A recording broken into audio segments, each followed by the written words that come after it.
Reverendo diácono, queridos irmãos e irmãs, o tema de hoje da nossa liturgia é o tema do matrimônio sob o ângulo da vontade de Deus.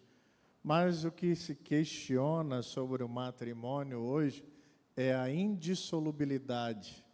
Em quase todas as culturas, grupos, inclusive os católicos, a indissolubilidade está presente. Neste domingo, a palavra de Deus nos apresenta, então, a sacramentalidade e a indissolubilidade do matrimônio. Ou seja, há um plano de Deus para a família. Há na liturgia de hoje um anúncio profético. O Evangelho contém duas partes. A primeira parte traz o tema do divórcio, e a segunda parte, Jesus acolhe ali as crianças. Então, o primeiro tema de hoje, os fariseus fazem uma pergunta a Jesus. É proibido o homem divorciar-se de sua mulher? Claro que Jesus, logo em seguida, pergunta o que Moisés ordenou. Estavam tentando testar Jesus, colocá-lo à prova. O livro do Deuteronômio, versículo 1, capítulo 24, diz que Moisés concede o divórcio. Então, Jesus os lembra da lei e retruca com a própria palavra do Senhor. Moisés disse isso, mas antes não era assim. Ele falou sobre essas coisas por causa da dureza do vosso coração. E completa dizendo, o que Deus uniu, o homem não separa. Amados irmãos e irmãs, o matrimônio, o casamento, não é brincadeira. Para muitos, é encarado como um fato social, mas é muito mais do que isso. Matrimônio não é simplesmente colocar um vestido longo de festa, terno e diante do altar, naquele ato social, receber amigos, parentes, convidados, é mais do que isso. É o sacramento diante de Deus. Só que o matrimônio hoje está em crise. As pessoas se unem, não acreditam mais no matrimônio e vão afirmar, olha, se não der certo, cada um vai para o seu canto, cada um vai para o seu lugar. Já começa o matrimônio desta forma. Mas é importante afirmar que tudo começa lá atrás, na vida do namoro. O namoro é o ato do conhecer, onde o homem e a mulher, o jovem e a jovem, vão buscar conhecer o que um gosta, o que o outro não gosta, o que o outro sente, quais são as manias, as qualidades, os defeitos daquela pessoa. Eu lembro que existia um comercial em que o rapaz estava deitado na cama e de repente vira para o lado e observa que a sua esposa está com o cabelo ruivo. E ele dizia, eu não casei com essa pessoa. Quem é essa pessoa que está aqui? Claro que era uma propaganda, mas justamente para afirmar que ele não conhecia. E muitas vezes, no namoro, as pessoas não estão ali para se conhecer. Uma das realidades que muitas vezes se encontra presente no namoro é o ato sexual, é a vida sexual no tempo de juventude. Onde estão os jovens cristãos que lutam, que se esforçam para buscar a sua vida de castidade? E muitos pais acham que seus filhos são também santos. E eu pergunto, vocês sabem o que os seus filhos fazem? Muitos estão aí na bebedeira. O índice de jovens alcoólatras está crescendo cada vez mais. Muitos jovens estão se perdendo no mundo. Muitos querendo cometer suicídio. E os pais não percebem isso. O filho está isolado. O filho está trancado sempre no quarto. Então, precisamos ter esse diálogo com a juventude, precisamos ter esse diálogo com os filhos. Os pais, muitas vezes, também reforçam os defeitos, os problemas dentro da casa, dentro da família. Quantas vezes o pai e a mãe dizem aí para o seu filho, olha, cuidado para não engravidar, hein? Então, você acaba reforçando. Então, é permitido fazer e tenho que tomar cuidado, então, apenas para... E não é assim que a gente lida na educação do jovem, não é assim que a gente lida com a juventude hoje. E aí entra aquela outra questão que muitas vezes aparece. Já temos dificuldade no matrimônio, quanto mais na juventude, né? Eu estava ontem conversando com umas psicólogas, uma delas disse que os 2 filhos que ela tem não querem ter filhos. Não querem. Eles querem viajar, passear, etc. Mas o matrimônio, ele tem que gerar. Que matrimônio é esse que não gera filhos? A não ser que tenha algum problema, claro. Mas os filhos se tornam a bênção do matrimônio, a bênção de Deus para aquela família. Mas tem aquela gravidez que muitas vezes é inesperada. Por quê? Porque a gente sabe que o ato sexual, como a gravidez, está ligado ao matrimônio, ao casamento, e muitas vezes vem em outro momento. E aí entra aquela concepção do aborto, e entra também a questão da irresponsabilidade. E quantas vezes essa criança, depois que nasce, fica nas costas dos avós, fica nas costas dos pais da pessoa que teve o neném, né? E aí é bom entender e compreender que se faz necessário, nos dias que nós vivemos, buscar um namoro santo. O namoro santo é um namoro da castidade, é um namoro da responsabilidade, é o namoro que vive o amor de Deus, a valorização do outro. A gente não olha o outro como objeto de prazer, mas a gente olha o outro como sendo filho de Deus. Esse é o verdadeiro namoro santo. Eu sei que é difícil, com certeza, mas não é impossível.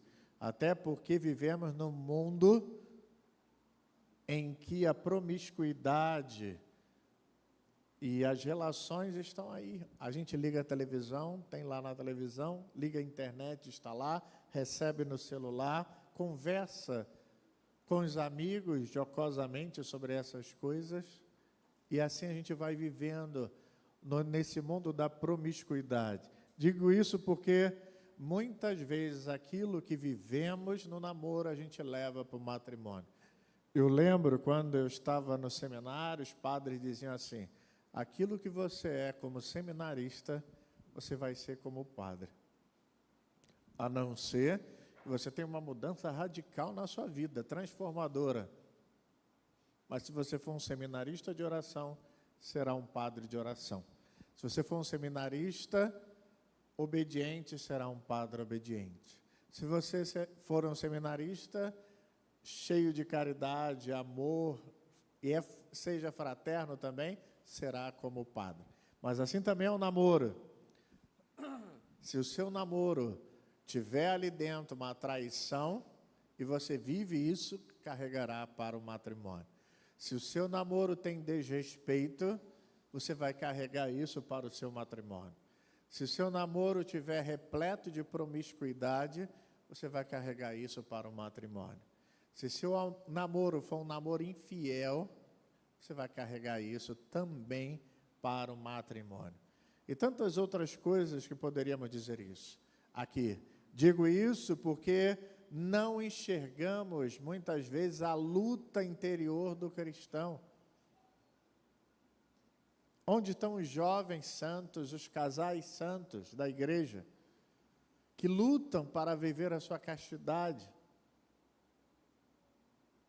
Porque muitas vezes o mundo diz que essas realidades do pecado levam à libertação, eu sou livre, mas no fundo é uma escravidão, é a escravidão do pecado, porque quem realmente nos traz a verdadeira liberdade é Deus. Deus é que nos traz a verdadeira liberdade. Está lá na Sagrada Escritura. Tudo me é permitido, mas nem tudo me convém. O segundo passo é o matrimônio. Falamos do namoro, agora vamos para o matrimônio. Livremente, aí repito a palavra, livremente, duas pessoas escolheram viver a sua vida no matrimônio sagrado. A santidade do matrimônio vem também pelas orações tanto do esposo quanto da esposa. Por isso é importante a vida religiosa, porque o casal precisa buscar na sua vida a santidade. E a santidade perpassa pela vida da oração, pela vida da comunhão. Olha quantos casais estão aqui, o marido e a esposa vindo na missa, todo domingo, buscando na palavra, na Eucaristia, a santidade, a busca da perfeição. No altar prometer o amor, fidelidade, respeito, todos os dias da vida. Claro, no começo, tudo são flores. E são flores de fato. O marido chega com aquela rosa, né? Recém-casado, dá para a esposa a rosa tão bonita que ele colheu no jardim, vindo para cá, para casa, né? Mas isso tudo acaba. Os maridos chegam do trabalho, querem jantar e a esposa, olha, nem fez nada ainda. Estava vendo a sua série lá na Netflix, né? Não teve tempo nem, e quando a comida está pronta, a gente para ele assim, olha, estou vendo televisão, esquenta a sua comida, coloca no micro-ondas. Está tudo lá no forno. Quando não, já está preparado no marmitex, né? Comida pronta. Está lá o prato com feijão duro embaixo, porque já foi feito antes da série começar, né? Está lá o feijão já duro. O arroz já era do dia anterior, só aproveitou. E aí pronto. Faz um ovinho, coloca ali em cima, agora esquenta no micro-ondas e come. A esposa quer um carinho, o marido não dá. Estou cansado. E aquela flor que você dava no começo do matrimônio? O marido vai dar um beijo na esposa e ela diz que está vendo a novela. Chega para lá, não me atrapalha não, que eu estou vendo a novela. Malhação, começou a malhação 6 horas da tarde, está ela lá vendo a malhação e só sai lá depois da novela da noite, né? Hoje, muitas vezes, é culpa da menopausa, né? A menopausa para um lado, a menopausa para o outro. O marido sai, a esposa diz, olha, onde você vai, com quem você vai, que horas você volta? É um interrogatório, graças a Deus eu não casei. Imagine, eu hoje posso dizer assim, olha, estou saindo, hein? Claro que existem aqueles dentro da igreja que querem saber para onde o padre vai. E olha que eu não casei, hein? Só que eu não tenho que dar satisfação a ninguém. Mas também tem aquela questão do outro lado, né? A mulher prepara o almoço no domingo, coloca a mesa, e cadê o marido? Está no futebol, está não sei aonde, ainda não chegou. E olha, no passado, as famílias se reuniam sempre para comer à mesa. Hoje é muito difícil, né? Cada um come no horário, cada um no seu lugar. A criança come no quarto, o pai come em outro momento, vendo televisão, a mãe já almoçou, e assim por diante. Mas também é uma cultura que a gente vai criando na nossa vida. Eu lembro que nos almoços de família, o que a gente fazia primeiro? Vamos dar comida primeiro às crianças. Não é assim que a gente faz?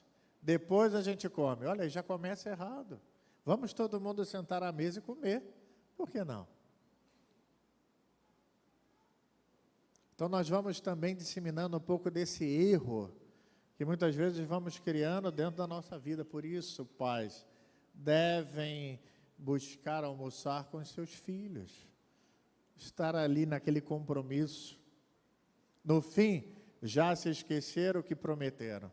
Prometeram aquele amor e agora não existe mais amor, é só tolerar. O homem tolera a sua esposa e a esposa tolera o seu marido. Ninguém vive dessa maneira, não é verdade? O matrimônio não se sustenta dessa maneira, melhor dizendo. Fidelidade. E é uma coisa que muitas vezes fere o matrimônio. A falta de fidelidade. Respeito. Onde o matrimônio que falta respeito, já ali não tem mais jeito. Se imagine o homem bater na esposa, ou a esposa bater no marido. Isso é um absurdo. O matrimônio assim não se sustenta. E aí é falta de caráter, é a falta de educação que não recebeu, e assim por diante, né? De manhã eu disse algumas outras coisas, mas agora eu não posso dizer por causa das crianças. Quando, em relação aos filhos também, né? Quantos casais abandonam seus filhos? Não olham, por exemplo, o material da escola. Eu lembro, na minha época, quando eu era criança, minha mãe dizia assim, olha, se aparecer um lápis diferente, você vai apanhar. E era dessa forma.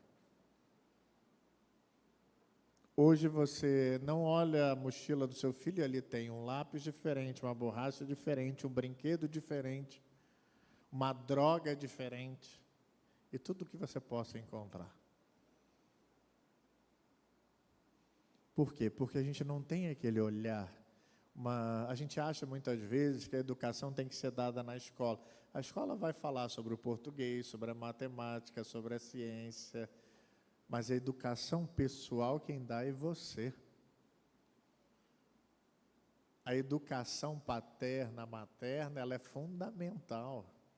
A gente erra desses valores de pai e mãe. Se a gente não tem esses valores, como é que vamos herdar isso? Vamos herdar o quê? Não percebem que... Muitos pais não percebem que seus filhos estão chegando alcoolizados da rua. Olha que o índice está cada vez mais alto. E a gente sabe porque a gente conhece o jovem, né? Bebem realmente. Estão bebendo demais. Essas baladas, esses bailes, isso tudo só tem bebida e droga. Músicas desenfreadas. E a gente não tem esse olhar. Antigamente, não, olha, tantas horas você tem que estar em casa. E pronto, acabou. Claro que a gente não vai ser tão rígido assim, mas tem que ter uma disciplina. Nós precisamos estar mais ao lado do filho e da filha. Outra questão também, o computador. Uma vez eu disse isso aqui, computador não fica no quarto da criança. O computador é muito perigoso. Acredito eu que o computador tinha que ficar no lugar visível para todo mundo. Onde todo mundo vai usar o computador, onde todo mundo pode ver o computador. Hoje o computador, ele nos transmite um universo pornográfico imenso. Isso já chega no nosso celular, ainda mais no computador. Tomem cuidado, porque esse mundo promíscuo está entrando dentro da nossa casa. E muitas vezes você acha que não, mas está. A gente vai alimentando a cabeça, como é que vai ter força para enfrentar as tentações? Jamais. Ser homem, então, queridos irmãos e irmãs, é ter caráter, é ter valor, é ter fé, é amar a Deus, é ser respeitoso, é ser honesto. Crise, toda família tem crise, não existe família sem crise, mas precisa ter o diálogo, precisa ter esse respeito. Mas às vezes a gente olha, tem mulher que briga com o marido, Padre Zezinho já disse isso, né? Ninguém vai dormir sem pedir ou sem dar o perdão. Mas a mulher briga com o marido, fica uma semana sem falar com ele. Que matrimônio é esse?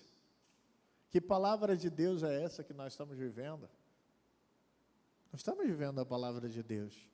O mundo é que está ensinando isso a gente, mas a palavra de Deus não ensina isso, não. Muitos casais eu conheci nessa igreja que rezam. À tarde, costumam rezar o seu terço juntos. Tirem um momento para rezar com seu esposo, com a sua esposa, com seus filhos, por que não? Mas é importante isso também. Nós somos cristãos, não somos pagãos. E se somos cristãos, precisamos viver a nossa vida dessa forma, dessa maneira. O que precisamos, queridos irmãos e irmãs, é rezar hoje por todas as famílias que estão superando as suas crises, justamente para viverem um matrimônio sagrado, autêntico diante de Deus. E para terminar, eu gostaria ainda de falar sobre os casais de segunda união. Amados irmãos e irmãs, dentro da nossa igreja, muitos casais de segunda união. Eu digo a vocês, primeiro, Deus ama profundamente vocês.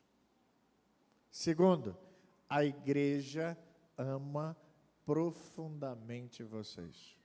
Vocês não se sintam excluídos, porque não podem comungar ou confessar, porque estão em casamento de segunda união. Vocês podem, inclusive, abrir o processo de nulidade matrimonial para ver se o seu casamento anterior foi nulo ou não, mas não deixem de sentir esse amor de Deus na vida de vocês. Não deixem. Claro que tudo isso é fruto também de uma escolha. Eu disse lá no meio da homilia, né? Livremente, o homem e a mulher decidiram subir ao altar. Livremente. Ninguém colocou uma arma na cabeça para dizer, você agora vai casar com ele e ele vai casar. Não. Então, desde a hora que a gente aceita o matrimônio, a gente também tem que receber as consequências do matrimônio. Ou, se eu não quero mais aquela pessoa e me encontrar com outra e casar com outra, eu preciso também acolher tudo aquilo que deriva disso. Nesse sentido, os casais de segunda união são privados de comungar e confessar, mas não podem se sentirem assim diminuídos. A igreja vai dizer, comunguem da palavra, comunguem da presença real de Cristo nos irmãos. As crianças que não fizeram a primeira comunhão, não podem comungar, mas estão aí, esperando. Pode ser que hoje você não comungue, mas lá na frente você possa comungar. Quantos casamentos eu já fiz de pessoas que tiveram seu matrimônio, foram declarados nulos e hoje está com uma pessoa. E agora ela vai viver para o resto da vida com essa outra pessoa. Isso é possível. Mas a gente não pode deixar de sentir esse amor de Deus, até porque a nossa primeira questão é dizer assim, a igreja precisa mudar, a igreja é má porque me proíbe de comungar, mas foi você que casou. Por isso que eu digo, a igreja ama cada um de vocês. Está sempre de braços abertos e não condena. Ninguém vai dizer assim, vocês vão para o inferno. Claro que não. Lembra que Jesus falou um dia das prostitutas?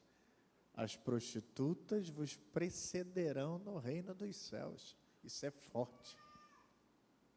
Nem todo aquele que diz Senhor, Senhor, entrará no reino dos céus. Então não podemos julgar as pessoas, jamais, jamais. Mas vivermos como família, vivermos como irmãos. Na igreja tem lugar para todos. Para todos.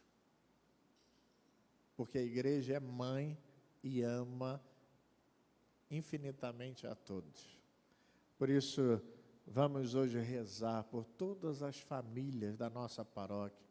Vamos rezar também pelas famílias que estão em crises, famílias que estão desestruturadas. E com certeza nós conhecemos alguém que está passando por certa dificuldade, certo problema. Nós temos aqui muitos casais na nossa paróquia. Nós temos a pastoral familiar, Por que você não entra na pastoral familiar? Você que é casal, por que você não faz aí o SCC, por exemplo? Isso ajuda e muito. Eu acredito que se eu passar o microfone para algum casal aqui do SCC, ele vai dar testemunho aqui na frente dizendo, olha, o SCC salvou o meu matrimônio. Não é verdade? Só que existe um caminho. Não adianta simplesmente dizer, o SCC salvou o meu matrimônio, mas agora eu vou caminhar. Mesmo caindo, levanto e sigo, porque Deus está no meu coração. E aí temos a pastoral familiar que dá esse suporte. Entra na pastoral familiar. Claro que a pastoral não foi criada para salvar. Ah, quero salvar o matrimônio, vou entrar no SCC. Ah, quero salvar... Não, não é? A pastoral não foi feita para salvar o seu matrimônio, não.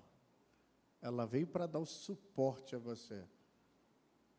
Se vai salvar, ótimo, né? Se vai ajudar, muito bem. Mas a gente precisa viver a nossa fé. Sem Deus é tão difícil. Aliás, com Deus já é tão difícil, sem Ele. E quanto mais nos afastarmos de Deus, mais dificuldade vamos ter de mudar a nossa vida, de vivermos a nossa fé, de amadurecer o nosso matrimônio, de abençoar os nossos filhos e assim por diante. Peço ao bom Deus, então, que abençoe hoje nesta liturgia todos os nossos casais, a exemplo da Sagrada Família, e que Maria, Jesus e José possam ser exemplos para todas as famílias. E que ao sairmos daqui pensemos o que podemos fazer para dar sentido à nossa família. O que eu posso fazer para melhorar a minha relação com meu esposo? O que eu posso fazer para melhorar a minha relação com os filhos? Aonde estou pecando em relação à educação dos meus filhos? E aí eu dou uma dica para vocês. Eu não sei quando vai sair agora no cinema, um filme de Nossa Senhora de Fátima. Vai ser quando, você sabe? 7 de outubro, né? 7 começam. Vai sair agora, 7. Eu vi o trailer no cinema, muito bonito. Aproveite. Lembra aquela flor que você dava à sua esposa? Leva a sua esposa para ver o filme de Nossa Senhora. Ela vai gostar. Tá bom? O marido leva. Se o marido não levar, você, mulher, leva o seu esposo. Que a mulher. Hoje eu estava dizendo lá na cantina, né? O marido é a cabeça da família. O marido mas a mulher é o pescoço. É ela que direciona para onde ele vai. Não é verdade?